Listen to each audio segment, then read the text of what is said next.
एक भिक्षु ने राजा को ज्ञान दिया। एक राजा हमेशा उदास रहता था।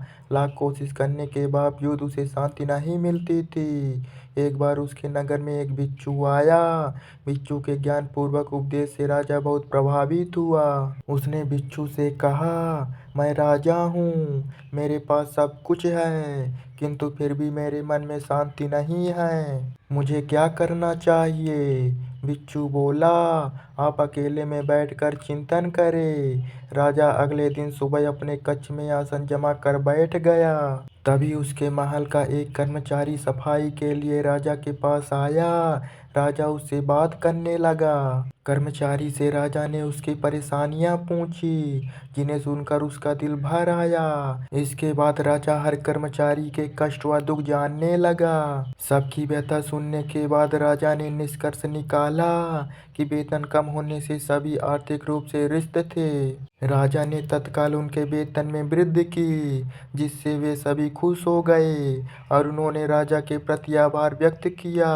अगले दिन जब राजा के भिक्षु से भेंट हुई तो उसने पूछा, राजन, आपको कुछ शांति प्राप्त हुई? राजा बोला, मुझे पूर्ण रूप से तो शांति नहीं मिली, किंतु जब से मैंने मनुष्यों के दुखों के स्वरूप को जाना है, अशांति थोड़ी थोड़ी जाती रही। तब भिक्षु ने समझाया, राजन, आपने शांति के मार्ग को खोज लिया है, बस उस पर आगे बढ़ते जाएं। एक राजा तभी प्रसन्न रह सकता है जब उसकी प्रजा सुखी हो। सार यह है कि मन की शांति स्वयं के सुख से अधिक दूसरों के दुख हर कर उन्हें सुखी बनाने से मिलती है। इसलिए यथाशक्ति दूसरों की सहायता करें। बुद्ध से यक्ष ने क्षमा मांगी। बुद्ध अपने साधना काल में एक निर्जन स्थान पर ध्यान मग्न बैठे थे। इसी स्थान पर एक यक्ष का वास था। यह बात बुद्ध को ज्ञात नहीं थी। वे तो वहां पहुंचे और शांत वातावरण देखकर ध्यान मग्न हो गए। उस समय यक्ष वहां पर नहीं था। रात होने पर जब वह आया तो उस स्थान पर एक अनजान व्यक्ति को देखकर आग बबूला हो गया। बड़े जोर से वह दहाड़ा, किंतु बुद्ध का ध्यान भंग नहीं हुआ।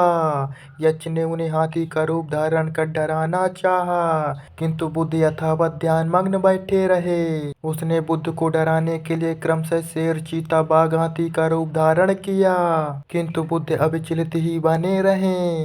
अंत में उसने भयंकर विषधर का रूप धारण कर उनके पैर के अंगूठे को डस लिया, किंतु बुद्ध पर उसके विष का भी कोई असर नहीं हुआ। वे अब भी अप्रभावित रहे। विषधर उनके शरीर पर चढ़ गया और उनके गले से लिपटकर उन्हें जोर से काट लिया, लेकिन इतने प्रयासों के बावजूद भी बुद्ध की साधना को भंग नहीं कर पाया।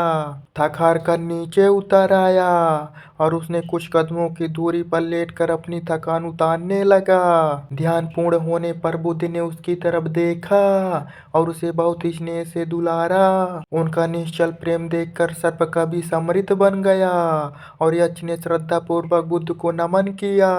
कहानी का सार यह है कि मन की कलुषता पर एकाग्रता, स्नेह और समभाव से ही विजय प्राप्त की जा सकती है।